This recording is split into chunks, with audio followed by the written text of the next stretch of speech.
we're here with Coach Harsin, and Coach, whenever you're ready, if you want to make an opening statement.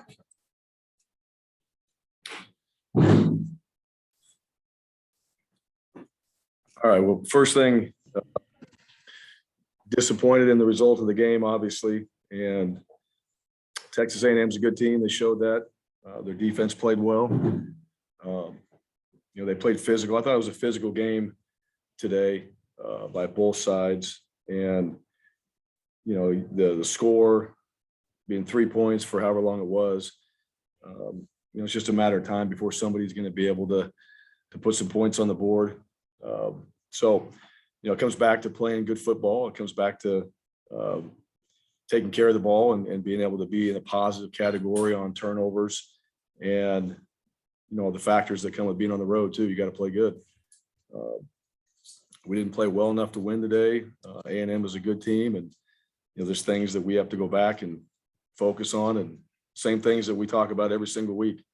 It doesn't change. It's a matter of doing those things consistently, week in and week out. And so plenty of opportunities for us to learn from this and be a better football team. But, it's disappointing. The guys are obviously hurt, as far as just not performing the way that we wanted to. And, that's what we have to make sure that we go back and look at and learn from and use that going into this next week as we prepare for the next game. So questions. First question is from Jordan Hill. Bryan, I wanted to ask you about the offensive line. We obviously saw Alex step up and start, but you guys kind of shifted guys around as the game went. Was that sort of out of necessity or just trying to get something going up front? We've done that a little bit throughout the season already. So that's been part of the formula.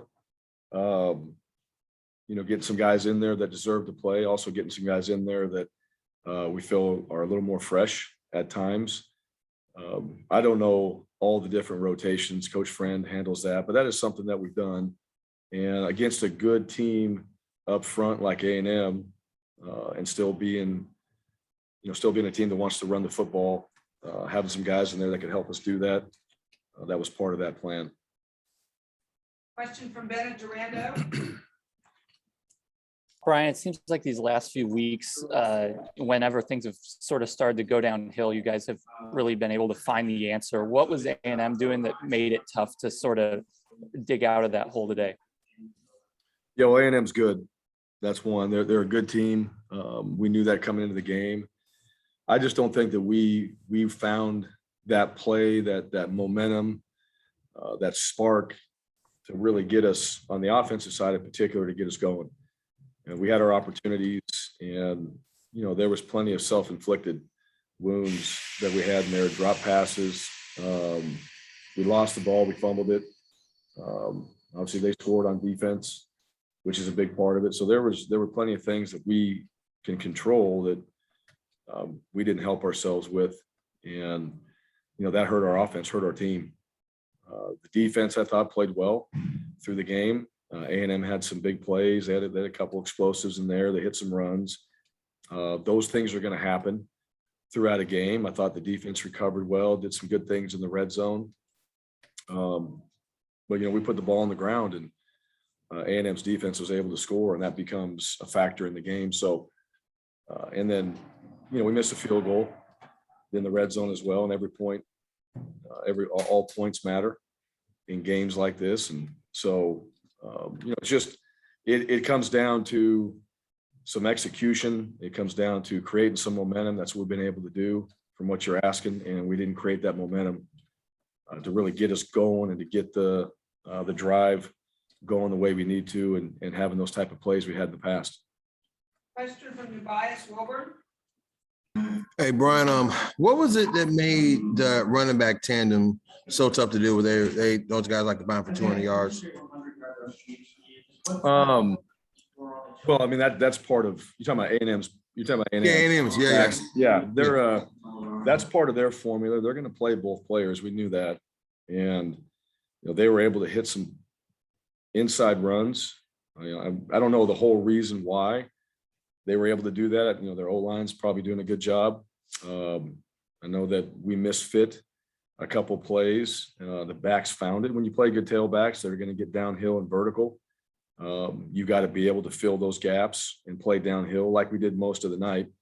But there were some explosive runs and there were some long runs that you want to eliminate on the defensive side. And you keep making them earn it. They might get 3-4 yards, keep making them earn those yards. And we gave up some explosive plays in the run game. And we knew those tailbacks were going to find it. If you give them an opportunity or a crease, those guys can do things. They're also, I think they created some plays too, but their O-line up front played well. Tailbacks found creases and took advantage of it. And we had to, we recovered in some of those, but we had to do a better job of not letting that happen. Mark Murphy. Yeah, Coach, it seemed like you could never get your running game going consistently. How big a deal is it for this particular team to be able to do that? We didn't really get a lot going consistently. That was overall what I saw tonight. The run game's a part of that. You got to be able to run the ball, and the run game allows us to be able to set up the pass game and give ourselves a chance to have a clean pocket as well. We've been able to do that in the previous games. That didn't happen tonight. So we just didn't have that same type of momentum in the run game. We knew their guys were good up front, and we needed to do a better job of just, for our offensive line to sustaining and maintaining those blocks, and then the tailbacks going and getting 3, 4, 5 yards. And I think the same thing that we saw from A&M, we can get some consistency in the run game. There was going to be some plays that were going to pop. I thought we were very close. But it also, A&M was tackling well. They were making plays when we got a chance to kind of bounce and get in some space. But yeah, the run game's got to be more consistent. And, we need to be able to run the football. That's part of what we want to do each and every game. It helps all the other things out that we're trying to do, and we didn't do it well enough tonight. Brian Matthews. Yes, Brian, you touched on this a little bit, but the fine margins, is that something you can talk to your team about? For instance, you got the missed field goal, the scoop and score, the long pass by them that led to a field goal. That's just 3 plays that, might have changed the way this game looked in the fourth quarter. I think it's always that. It's always those 4 to 6 plays that happen in a game that change the momentum of the game, and ones that you don't know when they're going to happen. You just got to be ready for them. And so that's why, everybody talks about 4 quarters of football. You just never know when those things are going to happen throughout a game. So you want to play consistent. You want to play good football. And, we didn't have enough explosive plays. They had a few. They were able to create the momentum. The big one is when we fumble the ball and they're able to score on defense. That's a big play. That's a momentum changer right there. And you got to be able to recover from that. And what has to happen is when things go against you, you got to find a way to recover. You got to come back, and it's on to the next series. That play is over. We're on to the next drive. We got to execute there. We got to get ourselves back into the game. And we weren't able to do that. We weren't consistent enough from that standpoint to overcome some of those plays tonight that were negative plays for us. And if you're going to win games each and every week, especially in this league, you got to be able to overcome those plays. Things are going to happen. There'll be negative plays, but you've got to be able to respond and come back and create your own positive plays, move the ball, and respond to what happened. We didn't do that tonight. Michael Gittens. Coach, you mentioned not being able to find that spark offensively tonight. Was there a point how do you assess quarterback play? And was there a point tonight where you just considered going to TJ Finley for that spark like you did against Georgia State? Yeah, it's hard to answer without really watching exactly what happened. I think on the sideline, we all think we know what happens. And then you go back and you study the film, and it was completely different. There was other factors in there. The guy was covered. It was a physical game tonight. The receivers we have to separate. I thought the officials were letting the guys play, and that was part of the game tonight. It was going to be a physical game. It was going to be a physical game even on the perimeter in coverage. So, there's also those factors in there as well. Is the guy getting open? Is there an opportunity for a throw? What's making us hold on to the ball in the pocket? Those are some of the things that I don't have an answer for you right now.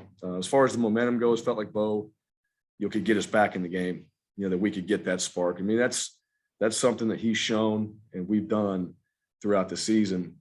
We just didn't get it. We had some penalties. We had some things that, we didn't help ourselves with. We had a couple drops in some critical situations. about the time you're trying to get some momentum, you're moving the ball, you're kind of getting ready to get past the 50-yard line and create some plays, hopefully on that side of the field that can get us, into scoring position. And we just weren't able to do that.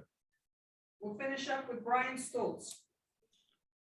Brian, the defense on third down was really steady tonight, holding them from 3 to 13. And then when they got in the red zone, you guys kind of held them to field goals instead of touchdowns.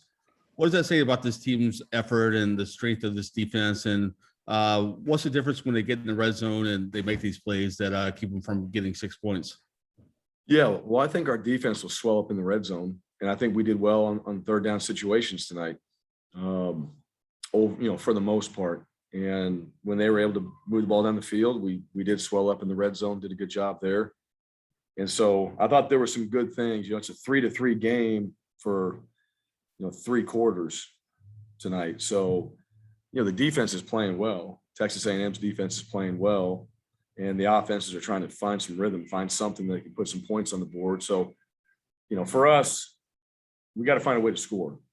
After a while, there's going to be some point, there's going to be some momentum. Someone's going to get a touchdown. Someone's going to create more points. And our defense was doing some really good things on third downs and in the red zone tonight. And we just, we got to work as a team together. We got to create points from an offensive standpoint to keep ourselves in the game. It's just a matter of time before the score changes. But overall, I thought the defense, besides a few explosive plays, they played well. We knew A&M would make some plays. We did swell up in the red zone, did some good things there.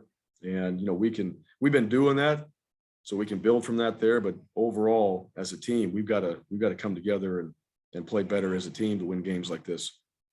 Coach, thank you very much. Okay, thanks.